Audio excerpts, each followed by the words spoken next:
Welcome back to What's Arty Noobs with General Disturbance. This is the M18 Hellcat, the Tier 6 American turreted tank destroyer. It's located on the northwest spawn of Mountain Pass, and this one is under the command of Elirox. And we're featuring 3 battles by Elirox in this tank destroyer. Well, this was the first purpose-built tank destroyer by the Americans. Originally, they used tank hulls and converted them into tank destroyers, but this was the first one which came from an original design, and it was built by General Motors, in fact by their Buick division, and they were the people who actually gave it the name the Hellcat. Now in the game it's got a 90mm gun, capable of doing 240 alpha, penetrating 160mm of armour with the standard rounds, and it'll go through 177mm with the premium rounds. Okay, it's also got HE rounds as well. They're capable of doing 185 alpha and punching through 38mm. Somebody knocked a tree over. They were a little careless, and it was an AMX 12 ton. Just missed it there, but he can get the next one. Yes, he does.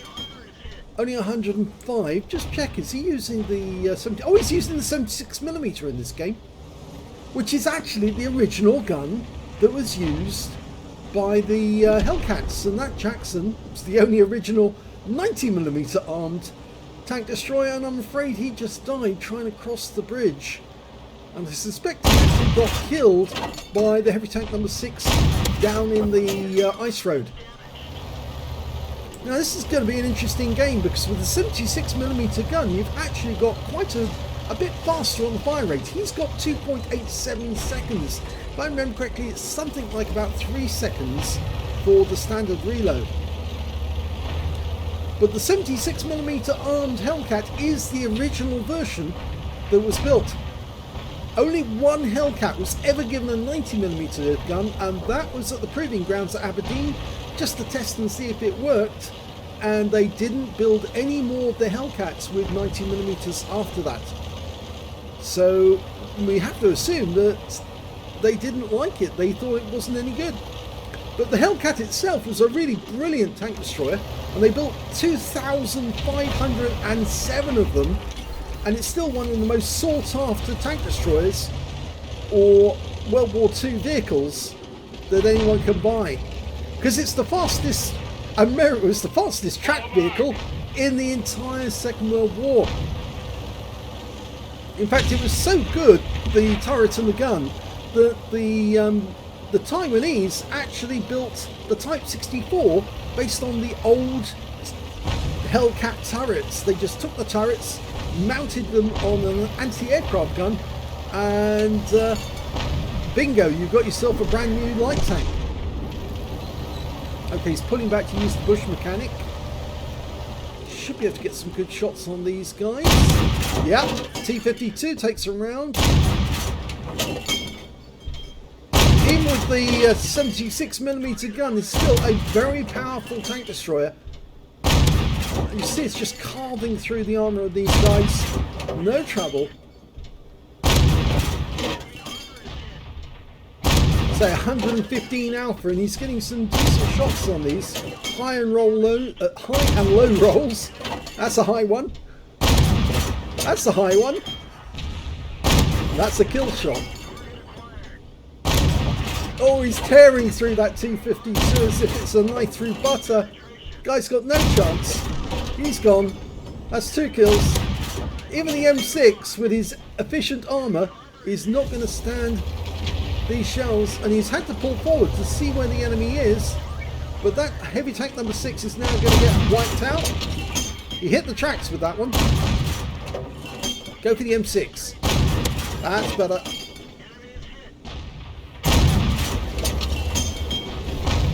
Just needs to reacquire it every now and then.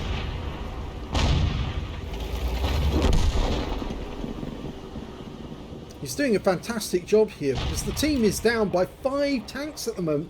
5! And the Thunderbolts have turned up, so he has to pay attention to that guy. He has got some premium rounds. He might need to use them on the Thunderbolt, because the Thunderbolt does have extra armour on the front. And in fact, he's starting to take fire from that Thunderbolt. Okay, that heavy tank number 6 is coming up the ice road now.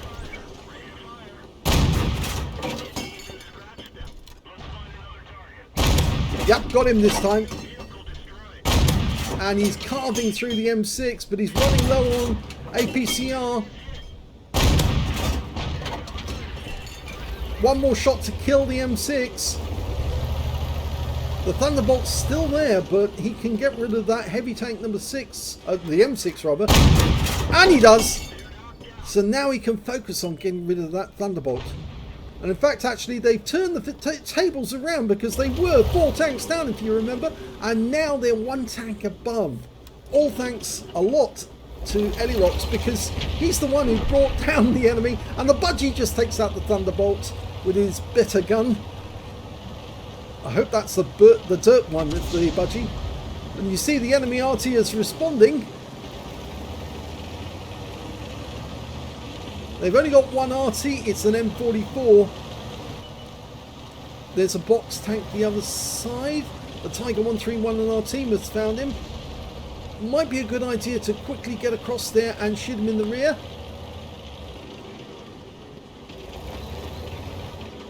Yep, doesn't appear to be any enemies in sight, but that doesn't mean there isn't a Hellcat watching. He hasn't been seen though. And the Nashorn's not spotted, but there is a Hellcat nearby. It's just around the corner. There he is. Locks on. Now, hopefully that guy doesn't have the 90mm, but he goes down anyway. Taken out by the Budgie. And there's another Hellcat up there on the heights.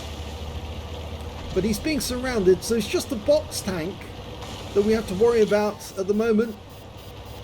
And he was spotted by somebody.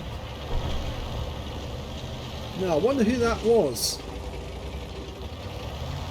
Presumably, it must be the box tank that saw him. And in fact, actually, he is coming this way. But the KV2 fires around him. Now, just go to work on this box tank. That's better. I thought he had him for a second, but it appears the box tank was still in reload after shooting at the KV2. And there's the last enemy, the M44. And he just took out the Nashorn with one very carefully aimed shot. But I'm afraid that's probably the last kill he's going to get.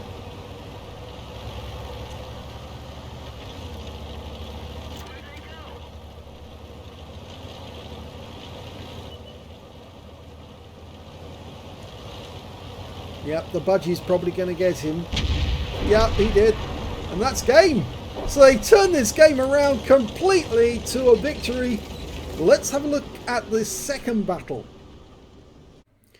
In the second replay, we see that Elirox is on the south spawn of Prokhorovka, and he's still in his Hellcat. I do like the way he's decked it out, so it looks like it's a face looking at you. Yeah.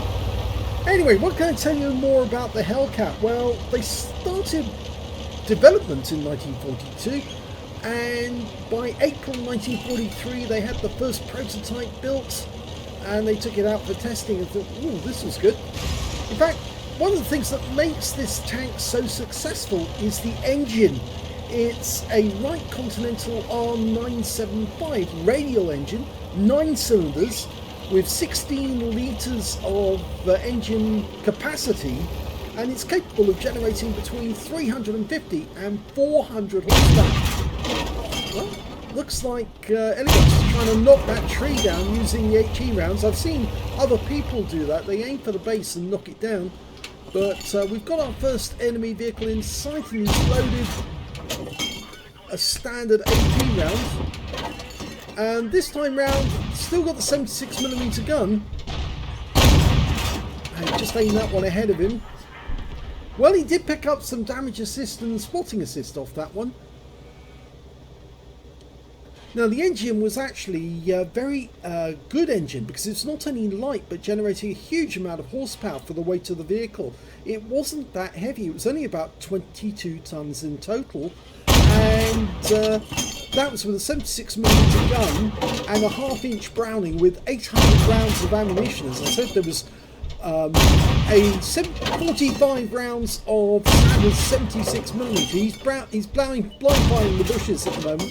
See if he can force somebody to reveal themselves. Now, what was so great about the engine was that it was actually mounted almost on a tray, and you could flip the rear of the vehicle down, and by disconnecting the engine you could literally just pull it out, service it, and then push it back in again and reconnect it, and so it could actually be serviced out in the field. There's the only 90mm armed tank destroyer that was actually in service, the M36 Jackson. He's just been killed. Now we've got a VK3001H. He's getting good shots on these guys. There goes the VK, it's his first kill. Now going after the Valiant, the worst British tank ever built.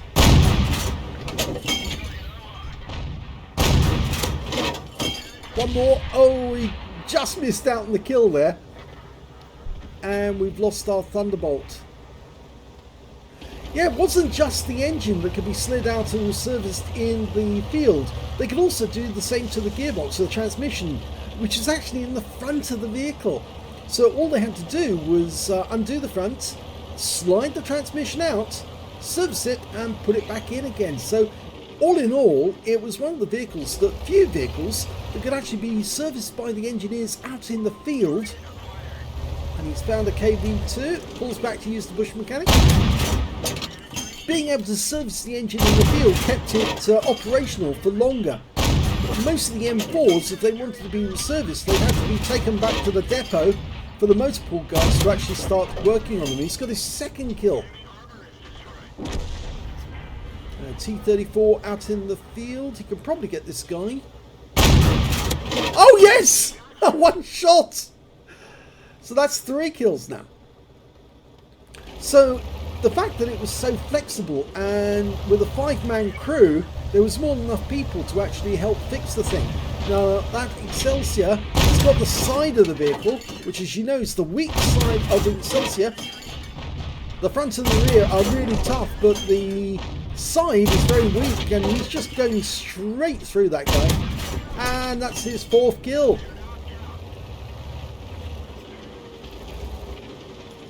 The best thing about the Hellcat, though, was the speed at which it moved. I mean, it really was incredibly quick. As I mentioned before, it was actually capable of 89 kilometers an hour on the road, and off-road it could do 42 kilometers an hour. So it was still fast on any terrain that it actually went on. It had a range of 160 kilometers or 100 miles. And so, well, with the fuel tanks that it actually had, because it didn't have big fuel tanks, just enough to get the get it around for 160 kilometers, and that's all they really needed, because they'd have to run back to the depot and pick up new shells.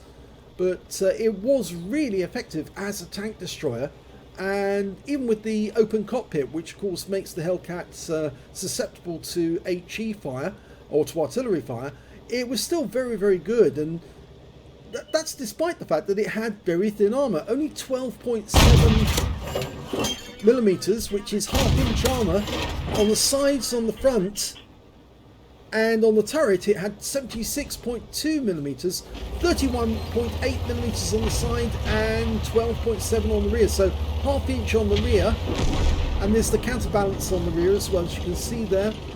And I think they had ready rack ammunition in there, and he's been spotted by the KV1. The big problem now is that the enemy have a Fifi on their team, a 105 FH-18B2, and he's more than likely going to be zeroing in on Elirox at the moment. So he's locked on to the KV1. He's now going to circle strafe this guy, the circle of death, pumping rounds in. He's found one of the other enemy as well, the AT2. But this KV1 is having a lot of difficulty trying to get his gun to bear. In fact, he might not even bother to do it, because he's not going to be able to stop him. And now all he needs to do is the same to the AT2, but he's lost a lot of hit points, 231 hit points, this AT2. Don't go the full way round. Stop before you go the full way round. Keep the pointy end away from you. And now he needs to quickly move to get out of the area, because, oh, that's what I was hoping he wouldn't have to meet. The enemy Arty is somewhere over in that direction, and he got a direct hit, and that was the end of him. He's pinging where he thinks the enemy Arty is. He thinks he's over on the other side of the railway line on the east side of the map, but that's the direction he was hit from. 2,669 hit points of damage. He potentially got 20% of the enemy hit pool whilst he was doing that last bit of the action, but he is now dead, and it's now up to his teammates to finish off the game. We've got a Chaffee and a T-34-85, an M41 a little further back, and oh, they found the enemy Tiger. He's south of the map. He's on the other side of the railway line, and our Fifi's the other side as well. And there's the enemy Arty. He wasn't as far away as we thought he was. He was actually in the tree line. And it looks like he's firing at our Arty at the other end. He's on the move. Come on, guys. Chaffee 75mm gun getting hits. And there goes the enemy Fifi. So it's now 4 versus 1. The trouble is the Tiger tank has got that 88mm gun. It's basically a standard, box standard Tiger. And yes, he's just killed the our Fifi. The Chaffee's gone into the cap. Probably not the best idea. Yeah, because the enemy Tiger's only got 60 hit points left. You can see that from the top of the table, top of the page. It says 60. Combined hit points of our team is 1,003. The M41 is aiming where he thinks the Tiger is. Ouch.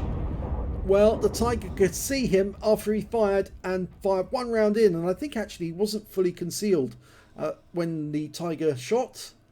And we can see the Tiger 131 in the distance there. T-34-85 didn't get the kill. It was the Chaffee who got the kill, but that wins the game for them. So let's have a look at the third replay. The third replay is on the north spawn of Malinovka encounter.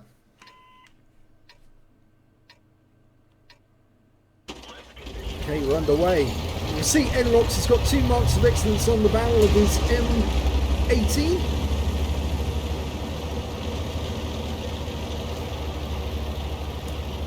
It's one of those tanks which takes a little while to get used to, as opposed to some of the other tank destroyers. Oh, that Type 64 is, well, that's a very, very rash thing to do. Now, were we seen? No, we weren't seen.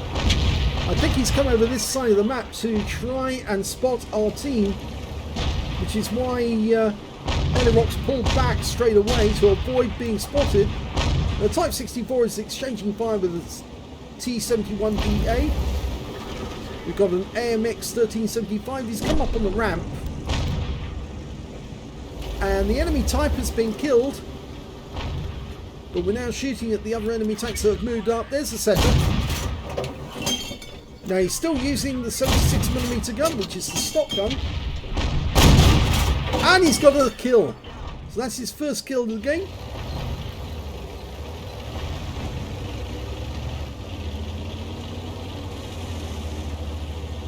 I guess he's wanted to change position. The T-71 and our AMX 1375 are going after the enemy AMX on the ramp, so I don't think that guy's going to live very long.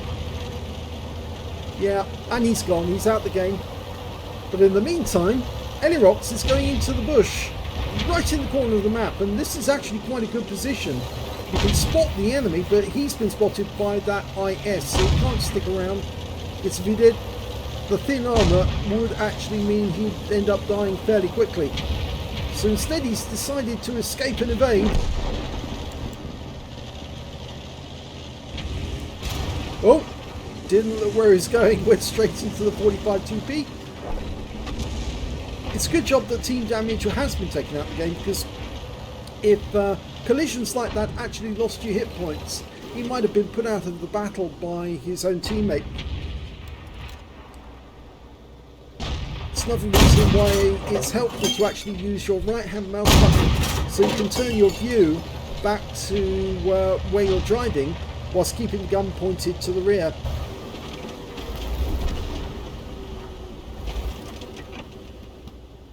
I think the Jackson's just slightly off to one side. The 88 is on the lower level. I don't think he wants to tussle with that one though, but he could probably take out this Nashorn if he can get the gun to bear in time. He needs to back up a bit. There you go. He's backing away.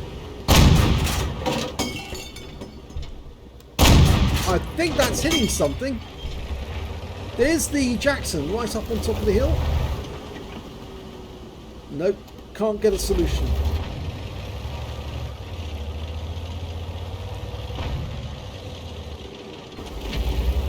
Well, he can hit the side of that 88 and probably pen him. He's loading APCR to do that. He's tracked him. He's not having a lot of ease getting through, but he is tracking the guy. Oh, and he's been wiped out, and the kill shot came from our box tank.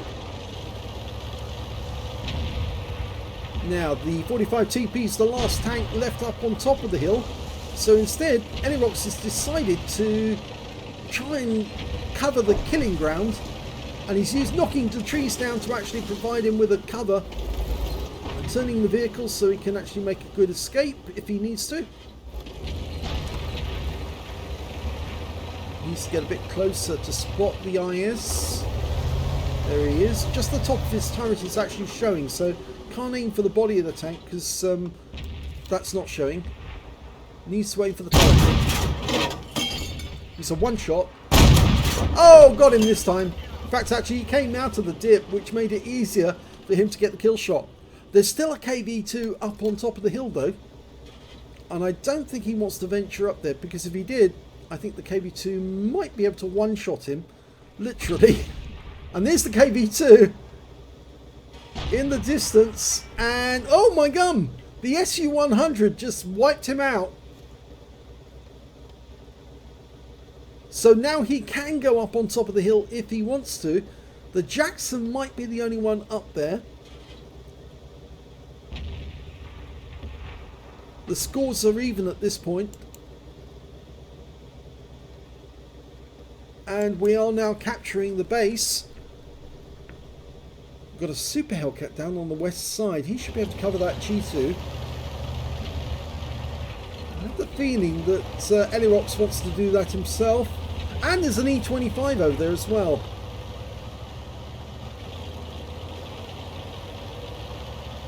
Well, G2's got that nasty automatic gun. Oh, he's being wiped out by the box tank as well. So this guy over here, the box tank, has actually been doing rather well.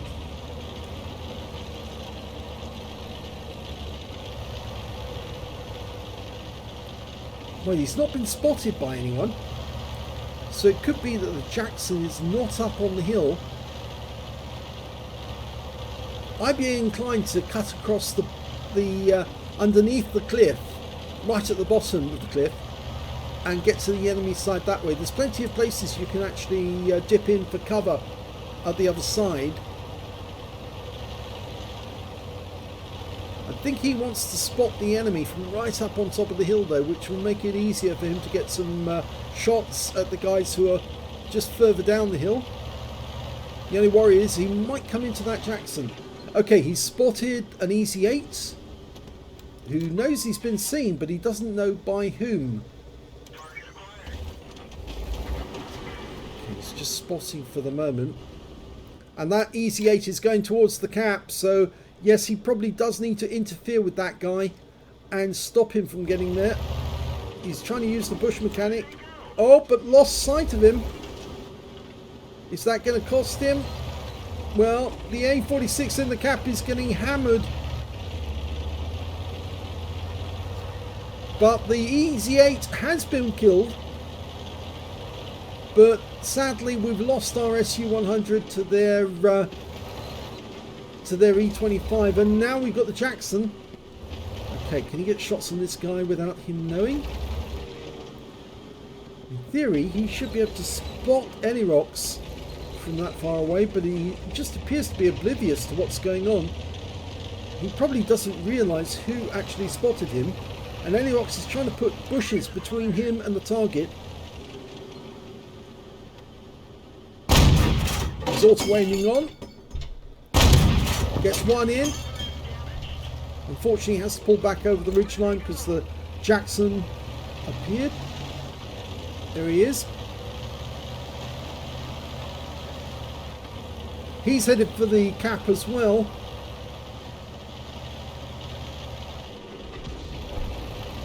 And unfortunately, we just lost the A46 to the M44. Okay, sneaking up on this Jackson. There he is. Now, how's he going to take him? Looks like he's manually aiming, hoping to use the bush mechanic. Here we go. No, but he might be able to get him in the next shot. Yes, good. And that means now there's only one enemy tank destroyer, the E25. He's over that side of the map.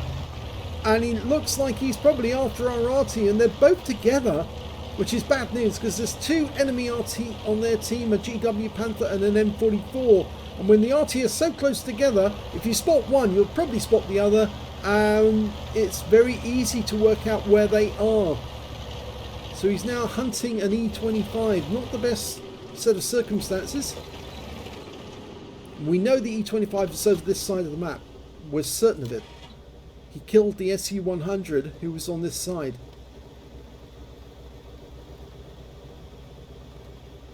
I think he's over in that direction, in that copse, just to the south of the inlet.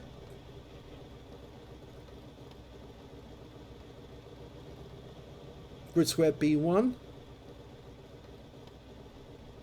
There he is. Yep, he was there.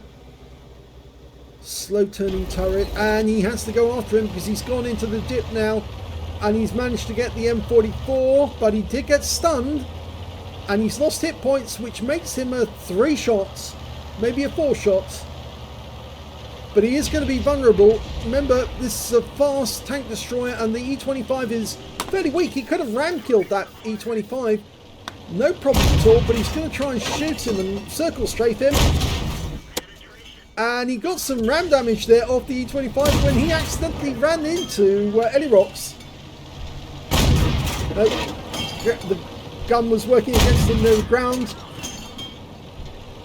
Enemy Arty. Oh! Enemy Arty tried to nail him, but he got the shot, killed the E25, and now all he's got to do is drive very erratically to avoid that. And he's grinning. Oh, and the GW Panther was a lot better at getting that shot. He did hit. And, well, Elirox has lost virtually all of his hit points. 36 is all he's got left now. That tussle with the Hellcat cost him. Even the little ram cost him 82 hit points. But it was the actual shots by the E25. 162 off that, plus the ram. And then they hit by the GW Panther. But we know the general area they're in. All we've got left is the M12 on our team. All they've got is the GW Panther and the M44. All he needs to do is sneak up on them, and he's going to have to sneak up on them because he can't just drive wildly at them because obviously they are going to try and shoot him. He's a splash kill now. They only have to land around near him to take him out. And there's one of them making a run up the hill. Wrong direction, actually.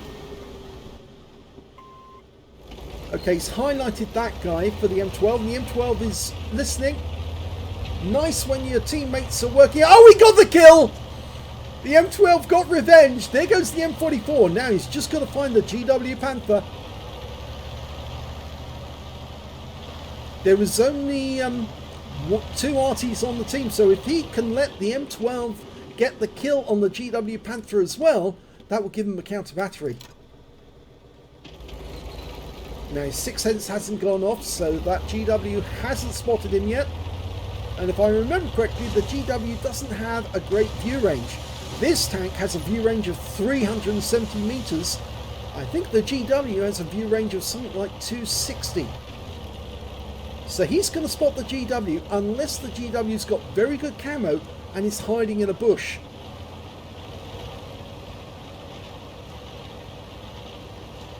He's being thorough.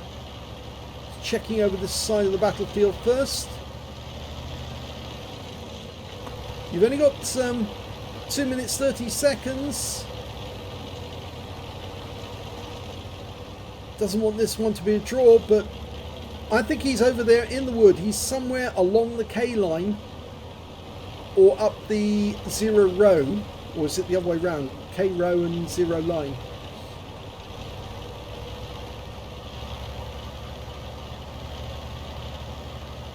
He's just being thorough to do that. Not been spotted yet. There's the 2-minute warning. Okay, it's too late for them to cap out now. And there'd be no points in capping anyway. The GW will get them on. He spotted the GW. Now it's time for the M12 to get his counter battery. Just get behind the GW and he can't do a damn thing. It's okay if the M12 fires in at this point. And it's an arrow rack to kill him. And that's his 5th kill. 1/3 of the enemy team, and he wins the game for his team. Let's have a look at the end of battle results for all 3 games.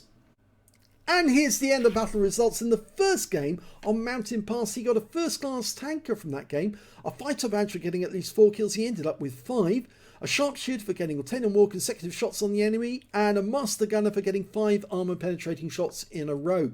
He also got a fire for effect for doing more damage than the hit points to his own vehicle, a bruiser medal for getting at least 5 critical hits. He managed to get 5 exactly, but best of all, he got the high caliber because he did the most damage in that game overall. His win rate from the battle was 8,972, which is more than Super Unicum standard. Let's have a look at team score. Top of the table, 2,824 hit points of damage. The next high score was the Budgie with 1,725, followed by the Nashorn with 1,598. When it came to kills, he did the most of those with 5 kills, 4 kills to the Budgie, 2 kills to the T-3485M on his own team, the Wizzy 131GFT and the Heavy Tank number 6 on the enemy team. When it came to base XP, yes, he's got the top in all 3 columns. He got 1,151, but that wasn't enough to get an ace tanker in this occasion, even though it's over 1,000 and is the only player over 1,000. The next highest being the Budgie with 934 and the Nashorn with 748. He fired 43 rounds in that game, got 34 direct hits and 27 penetrations, damage of 2,824 hit points, of which 683 were at more than 300 meters. He received 1 hit, it was a penetration, and 1 hit by way of splash damage. He spotted 1 enemy vehicle, damaged 7 of the enemy, killed 5, and on a free-to-play account he earned 26,034 credits, but he did fire a number of APCR rounds. Well, he had to. He was up against heavy tanks with their frontal armour towards him, and so he actually made a loss for the game of 38,543 credits altogether. He earned 1,151 base XP, and there was no multipliers, so that's all the experience points he took away. So a nice little high caliber first class in the first game. Let's have a look at the second one. Well, that was an ace tanker game, the one on Prokhorovka, where he didn't survive actually, got killed by the Fifi in the end. He got a spotter badge for spotting at least 1,000 hit points in that one. A fighter badge again for getting at least 5 kills. Well, he got 5 exactly, again 1/3 of the enemy team. And he got a fire for effect for doing more damage than the hit points to his own vehicle, and a bruiser medal for getting at least 5 critical hits. He got 11. And yet again, he got a high caliber. This time round, his win rate was much higher, 10,501. Again, more than Super Unicum. Very good indeed. And I think actually you could credit that to the 76mm gun that he's using. When you look at team score, you can see, yes, highest on the table, 2,669 hit points. The next high scorer being the Tiger 131 on the enemy team, 1,778, followed by the ARL 44 in his own team with 1,743. There was a lot of fruity conversation going on in the chat actually on that battle. I think some people were a bit disappointed and let down, but they did win in the end. The T-3485 got a Confederate out of that battle as well. When it came to base XP, yeah, he's got the top again. So he's got the top in all 3 columns yet again. 1,412 from this one. 806 went to the ARL 44 and 788 went to the T-3485. He fired 46 rounds in this game, 32 direct hits and 25 penetrations, damage of 2,669, of which 1,137 were at more than 300 meters. He received 4 hits, all 4 were penetrations. I'm afraid, yes, the shells are going to go straight through it, and unfortunately the Fifi round did as well, and that's what wiped him out. 5 enemy vehicles were spotted, 10 enemy vehicles were damaged, 5 were killed, and 1,505 hit points of spotting assist. On a free-to-play account, he earned 29,682 credits from the game, got 70,000 for completing a mission, and a total of 99,682 altogether. After resupply of repair and ammunition and consumables, he actually made a profit of 44,431 credits. But if he hadn't won that 70,000 for the mission, I'm afraid, yes, he would have made a loss yet again. 1,412 XP. Times 2 for the first victory, took away 2,824 experience points altogether. So yet again he's proving that the 76mm gun is a much better gun than the 90mm one, which of course you get less rounds in than on the 76mm, and of course technically it's the correct gun that should be on the Hellcat. Let's have a look at the last battle. That was also an ace tanker game on Malinovka encounter. He also got a demolition expert because he blew up one of the enemies. He got a fighter badge again for getting at least 4 kills. He got 5, so that's 3 battles in a row where he's got 5 kills. 1/3 of the enemy team knocked them out, and just 1 tank short of getting a top gun. He got a spotter badge for spotting at least 1,000 hit points of damage, a duelist for taking down 2 tanks who damaged him in the game, a fire for effect for doing more damage than the hit points to his own vehicle, a bruiser medal for getting at least 5 critical hits. He managed to get 8. Unfortunately, his win rate was a little lower on this one, 3,063, and I think the reason for that was he didn't do the highest damage in the game. He did get a fair amount of damage, but he was doing mostly spotting on this one. So let's have a look at the team score. You can see he's a lot further down the table. The high scorer in this game was the box tank. The SU-100Y was getting fantastic results, 2,208 hit points of damage to him, but he didn't get a high caliber because it wasn't 20% of the enemy hit pool. We can see the M44 managed to get a Confederate in that game before he was taken out by the E25. Elirox managed to get 1,207 hit points of damage. When it came to kills, he was top with 5 kills. 4 kills went to the E25 on the enemy team, and 3 kills went to the box tank. And when it came to base XP, he's got the top on that one again. Ace tanker level 1,204, 956 went to the box tank, and 875 went to the M44. So that figure kind of makes me feel that the first battle he played, which was very close to 1,204, was probably just inches away from getting an ace tanker as well. So a very close ace tanker. When we look at the detail in this one, we can see he fired 30 rounds, much less than before, 18 direct hits and 12 penetrations, damage of 1,207 hit points, of which 322 were at more than 300 meters. He received 1 hit, it was a penetration, that was the E25, 2 hits by way of splash damage, and that stripped away virtually all the hit points he had left. So he was hunting a GW Panther whilst he was a splash kill with, I think it was only 44 hit points, wasn't it? So very, very brave of him to continue going, looking for that enemy GW. And once he found him, he managed to get behind him, and that was the end of the GW as far as that's concerned. A pity that he couldn't let the M12 get that final kill, but I suppose he wanted it for himself. But it would have been funny, actually, if the M12 had ended up with a counter battery, courtesy of Elirox. He spotted 3 enemy vehicles, damaged 5 of the enemy, killed 5 of the enemy, and did 1,498 hit points of spotting assist. On a free-to-play account, he earned 21,270 credits from that game, and after repair, ammunition, resupply and consumables, and yet again he did have to fire some APCR, otherwise he wouldn't have been able to take down those enemy heavies, and he ended up with a loss of 31,249 credits to take away, so unfortunately made a loss on this one as well, but he got a good result. 1,204 base XP and no multiplier, so that's all he took away. But what a fantastic series of games by Elirox in the 76mm armed M18 Hellcat. It is the original Hellcat. That's the one that everyone would actually play if they started in the Hellcat when they first get one. But the 90mm one does do a lot of damage, but it's not actually correct. The real Hellcat has a 76mm, as you've seen here. It can be very effective. So if you do have the 90mm armed M18, think about arming it with the 76 and you'll probably get more shots at the enemy. Although, of course, you will have to wait longer to be reloaded with the 90mm, and you will get more alpha, but it makes you more vulnerable, really, because with those more shots, those quicker shots, you actually can get more damage by hitting more module damage by puncturing the enemy with lots and lots of little holes. So well done to Elirox. If you enjoyed that replay, please give this video a like, do subscribe to our channel, leave a little comment down below because it feeds the algorithm.